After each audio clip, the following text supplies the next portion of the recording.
Bureau input के साथ DD news. तो तूल पकड़ रहा है संदेश खाली का मुद्दा, क्योंकि ग्रामीणों में रोष बढ़ रहा है, आक्रोश बढ़ रहा है, क्योंकि राज्य सरकार की कार्रवाई सवाल उठा रही है, उस पर सवाल उठ रहे हैं। और इससे जुड़ा हमारा आज का विशेष जो कहता है संदेश खाली, राज्य सरकार की निष्क्रियता पर उठते सवाल।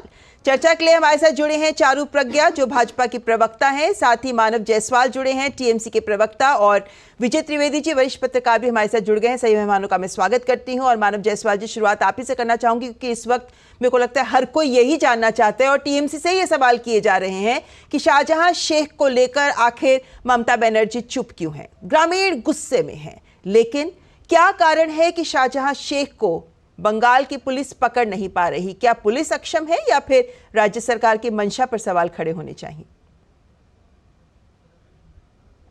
पहले तो आपके माध्यम से पूरे देश को नमस्कार है और हमारी संवेदना हर उस परिवार वालों के साथ है जो कहीं भी प्रताड़ित हुए हों। जहां तक बात है शेख शाहजहां की, तो आपको पता है कि बंगाली एक ऐसी सरकार है, ममता बनर्जी एक ऐसी नारी मुख्यमंत्री हैं जिन्होंने अपने मंत्रियों तक को नहीं छोड़ा। तो शेख शाहजहां कौन है?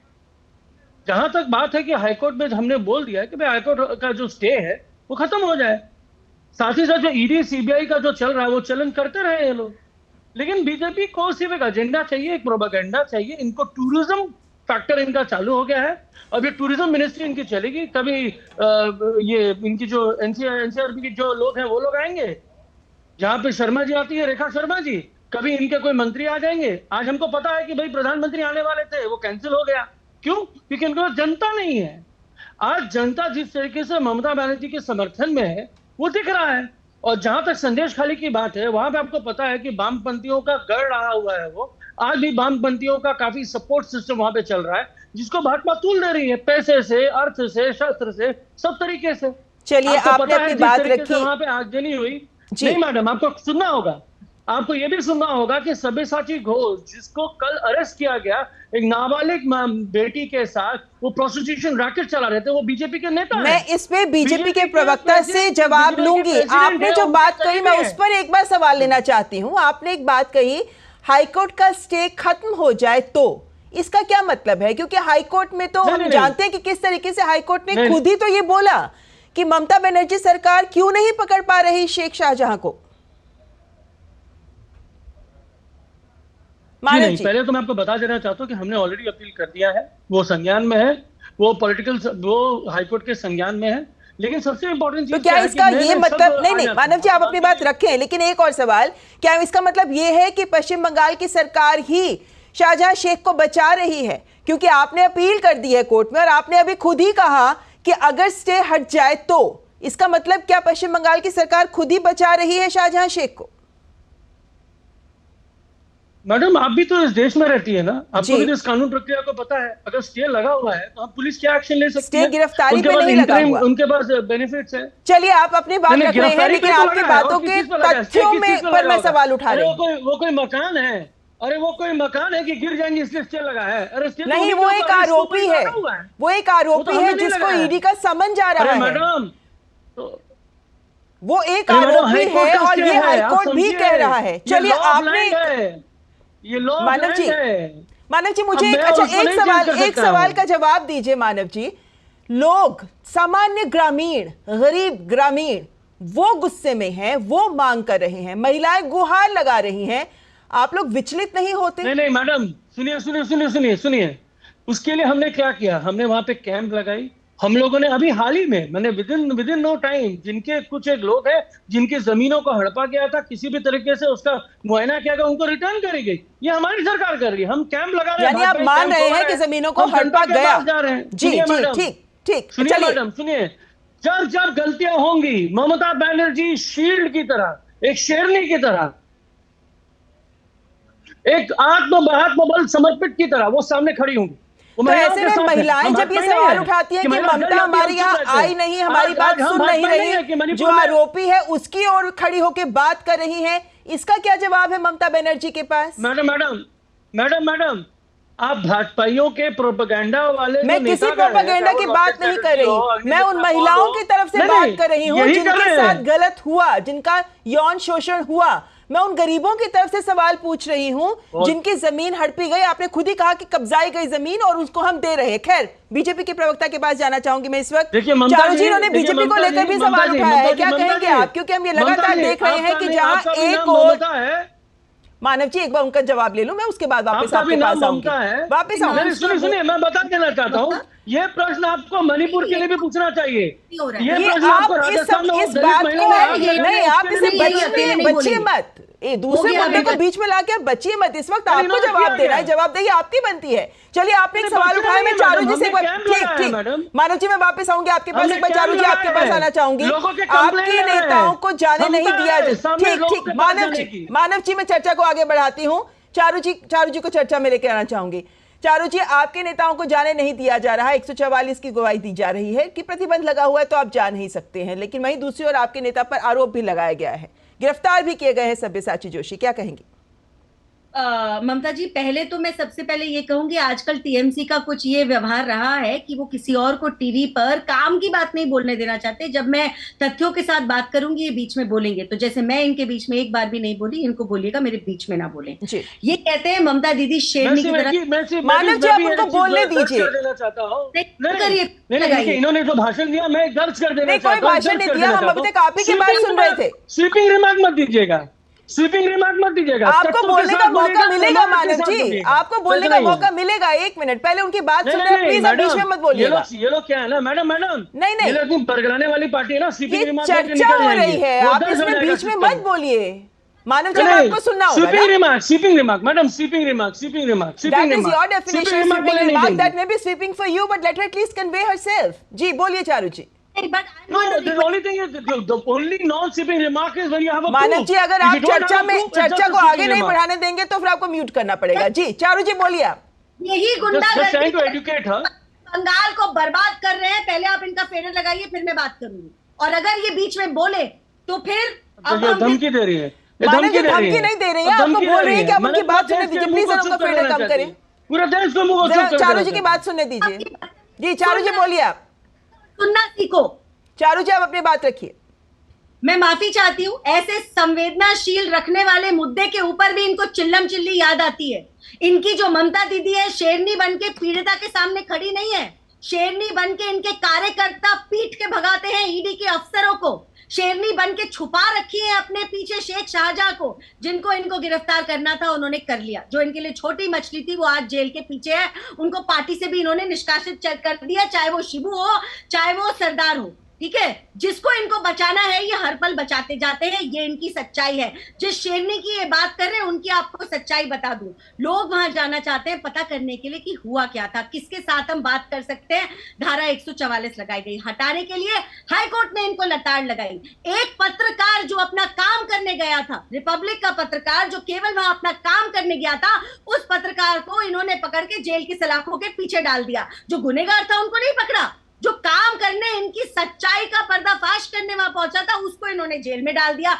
तब भी इन्हीं के हाईकोर्ट ने, पश्चिम बंगाल के हाईकोर्ट ने इनको लताड़ लगाई। और आपको ऑर्डर पढ़ लीजिए, आपको पता चल जाएगा इनकी सरकार किस तरीके से ऑपरेट करती है। एक आपको उदाहरण और देती हूँ। पिछली बार जब चुनाव हुए थे पश्चिम बंगाल में, जिन महिलाओं के ऊपर शोषण किया गया था इन्हीं के कार्यकर्ताओं द्वारा, उनकी एफआईआर भी नहीं लिखी गई थी ममता जी। उनको भी दिल्ली आना पड़ा था। सुप्रीम कोर्ट के आदेश के बाद इनकी पुलिस ने वो एफआईआर लिखी है। मुझे आपत्ति है। ममता दीदी ने असेंबली में खड़े होकर क्लीन चिट दे दी। इन्वेस्टिगेशन तो किया नहीं, क्लीन चिट कैसे दे दी? और आज की तारीख में आपके नाक के पीछे और आपकी वो इसीलिए छुप रहा है क्योंकि आप उसको छुपा रहे हो। एक बात आपको मैं और बहुत ही महत्वपूर्ण बताती हूँ, इनके जो पुलिस के लोग हैं वो भी सहयोग नहीं कर रहे हैं। महिलाओं ने ये बताया कि पुलिस के लोग आज आकर ठीक से बात कर रहे हैं क्योंकि उनके ऊपर मीडिया अटेंशन आ गया है। और इसके लिए मैं आपका धन्यवाद करना चाहती हूँ, वरना रात में यही पुलिस के लोगों को भेजा जा रहा था इन महिलाओं का दरवाजा खटखटा कर उनको डराने के लिए। उनको ये कहा जा रहा था खबरदार तुम बोली वरना इसका खामियाजा भुगतना पड़ेगा आपके बच्चों को, आपके पति को। इन महिलाओं को डरा धमकाकर सालों से चुप रखा गया था और अब फिर इनको चुप रखने की कोशिश करी गई है। इनका शोषण एक बार नहीं हुआ, सालों से लगातार चल रहा था। 10 बजे इनको पार्टी कार्यालय बुलाते थे ये लोग। आज ही दूसरों के ऊपर आपके पास है, वापस आऊंगी। मानव जी आपके पास है, वापस आऊंगी। चारू जी एक मिनट, मैं यहाँ पे विजय त्रिवेदी जी को भी चर्चा में लेकर आना चाहूंगी। इनके पास जवाब नहीं है। एनसीडब्ल्यू ने अपनी रिपोर्ट में लिखा है डिस्ट्रेसिंग पैटर्न ऑफ नेग्लिजेंस। इसका मतलब यह है जब महिलाओं की बारी आती है ना, ये पैटर्न बन चुका है पश्चिम बंगाल पुलिस का। आखिरी बात आपसे ये कहूंगी मैं, एक 14 साल की बच्ची थी जिसका एक गैंग रेप किया गया था और उसको मार के फेंक दिया गया था। ममता दीदी ने उस बच्ची के लिए और उसके परिवार के लिए दो प्यार के और सहानुभूति के शब्द नहीं बोले। उन्होंने सीधा ये कहा कि अरे हो सकता है वो प्रेग्नेंट हो सकता है उसका कोई बॉयफ्रेंड हो। ये तो सोच है इनकी नेता की। और आज भी टीवी पर आकर ये बोलने के बदले कि हम माफी मांगते और हम संभालेंगे और इस नेता को गिरफ्तार तो तब जब करेंगे तब करेंगे, आज पार्टी से बाहर निकाल देते हैं। ये आवाज ऊंची करके हम पे भारी होने चले। चारू जी एक मिनट। मानव जी, ये संवेदनहीनता का आरोप है सीधा टीएमसी पर, जो दिख भी रहा है। 144 लगाई गई है, एसआईटी पर आरोप लग रहा है कि महिलाओं को धमकाया जा रहा है, हमारे पत्रकारों को गिरफ्तार किया जा रहा है। किस किस की आवाज दबाना चाहेगी टीएमसी? पहले तो मैं आपको चीज बता देना चाहता हूँ, ये इतनी सारी जो बातें करती है ना, ये एनसीआरबी का डेटा, ये सब आपको पता है। एनसीआरबी के लिए कलकत्ता सबसे सुरक्षित शहर है, बंगाल में महिलाएं सबसे ज्यादा सुरक्षित है, ये आपको नहीं पता चलेगा। एनसीआरबी के आंकड़े सबके सामने हैं। जाना चाहिए था जब हमारे मानव जी, जो आप पे आरोप लगाया गया, आप सीधा उस पर बात करें। अरे मैडम, आपको इन्वेस्टिगेशन बात कर रहे हैं मैडम, बात कर रहे हैं। इनको बहुत चिंता है तो भैया, इन्वेस्टर जो हमारे पड़े हुए थे, साक्षी जी जो थी वहां पे जंतर मंतर में पहुंचे थे क्या? आप बातों को बदलिए नहीं। मानव जी, अब सीधी बात हो रही है आपसे। हम आपको एकदम गारंटी देते हैं मैडम। चलिए, मेरे को लगता है कि यहाँ पर आपसे स्पष्ट जवाब हमें नहीं मिलने वाला। हमने गारंटी दिया है, सुनिए, हमने गारंटी, सुनिए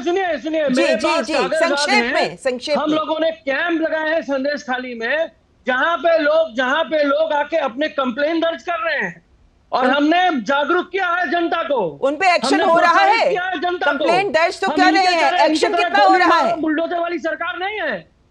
चलिए, सबसे बड़ा सवाल आप पर इसीलिए उठ रहा है मानव जायसवाल जी, क्योंकि जो मूल आरोपी है इसका, उसको सरकार संरक्षण दे रही है, जो आपके बयानों से इस चर्चा में स्पष्ट हुआ है। आखिर में मैं एक बार विजय त्रिवेदी जी को लेकर आना चाहूंगी। महत्वपूर्ण सवाल है मेरे पास इस वक्त। आप मानव जी, आपने अपनी बात रखी सामने। अब एक बार मैं विजय त्रिवेदी जी को भी लेकर आना चाहूंगी। विजय जी, हमने लगातार देखा, अगर हम पश्चिम बंगाल की राजनीति को देखते हैं तो हम पाते हैं कि ममता बनर्जी जब सत्ता में आई, भूमि कब्जाने का मुद्दा था वो सिंगू नंदीग्राम। आज संदेश खाली से जो आवाजें बुलंद हो रही हैं, संदेश खाली से जो महिलाओं की गुहार लगाई जा रही है, क्या यही अगला सिंगू नंदीग्राम बनता नजर आ रहा है संदेश खाली? जी, पश्चिम बंगाल में स्थिति गंभीर है। खासतौर से संदेश खाली का ही आज जिक्र कर ले, बहुत महत्वपूर्ण घटना है। वहां से यहाँ तक चले, उससे बेहतर है कि एक स्पेसिफिक बात करें। और उसमें भी मैं शेख शाहजहां और जो सारा हो रहा है, महिलाओं के जो अत्याचार हुए, महिलाओं पर जो भी आरोप लगे हैं कि किस तरह से पीड़ित किया गया है, उस पर क्या कार्रवाई करें। मुझे एक कहावत याद आती है, राजस्थान में कहा जाता है कि महाराणा प्रताप का एक घोड़ा होता था चेतक, तो उसके लिए कहा जाता था कि चेतक जो है राणा की पुतली से पहले मुड़ जाता है, यानी वो उसको राणा को समझता है। वही स्थिति पुलिस प्रशासन की है पश्चिम बंगाल में। ऐसा लगता है कि वो जो उनकी आका है, जो आला कमान है या पॉलिटिकल लीडरशिप है, उसके इशारे पर काम करती है। और इसीलिए शायद शेख शाहजहां या जो और भी आरोपी है जिनको पकड़ा जाना चाहिए था, जिनके खिलाफ एक्शन होना चाहिए था, वो अभी तक नहीं हुआ। मानव जी ने कहा कि भाई वहां पर एक्शन हो रहा है, लोगों की शिकायतें दर्ज की जा रही है, तो फिर तो किसी को रोकना ही नहीं चाहिए। बल्कि भारतीय जनता पार्टी के जो प्रतिनिधिमंडल अपने पॉलिटिक्स चमकाने के लिए, यदि मानव जी की बात मान लूं, वहां जा रहे हैं, तो उनको दिखाना चाहिए कि भैया ये देखिए एक्शन हो रहा है, आप किस बात पर बात कर रहे हैं। बार बार उनको रोकने की आवश्यकता नहीं है, रोकने की जरूरत नहीं है। ईडी के संबंध को मैं अलग छोड़ता हूँ, लेकिन महिलाओं के मसले को सेंसिटिव तरीके से लेना चाहिए। और खासतौर से महिला मुख्यमंत्री से हम ज्यादा उम्मीद करते हैं। वैसे किसी भी मुख्यमंत्री से ये उम्मीद करनी चाहिए कि महिलाओं को लेकर वो सेंसिटिव हो, लेकिन यदि महिला मुख्यमंत्री हो, ममता जी जैसी ताकतवर मुख्यमंत्री हो, तो उनके, मुझे याद नहीं, मानव जी को शायद करेक्ट कर सकते कि ममता जी वहां गई है क्या संदेश खाली महिलाओं से मिलने? मुझे जानकारी इस बारे में नहीं है। तो यदि वो वहां पर जाती और उस बात को करती तो एक बेहतर मैसेज जाता। मानव जी, ये हमने न्यूट्रल रिपोर्ट लिया, आप कुछ कहना चाहते हैं, लेकिन मेरे पास वक्त बहुत कम है। विजय जी, आपका भी धन्यवाद करना चाहूंगी, मेरे पास वक्त कम है, लेकिन एक बात स्पष्ट है कि ये राजनीति का विषय नहीं हो सकता, क्योंकि यहाँ पर महिलाओं के, नारी के सम्मान की बात है, उनके न्याय की बात है। और मेरे को लगता है हर देशवासी इस पूरे मसले को इसी चश्मे से देख रहा है और इसीलिए टीएमसी सरकार पर सवाल खड़े हो रहे हैं। फिलहाल बहुत बहुत शुक्रिया मेरे मेहमानों का हमसे चर्चा में भाग लेने के लिए।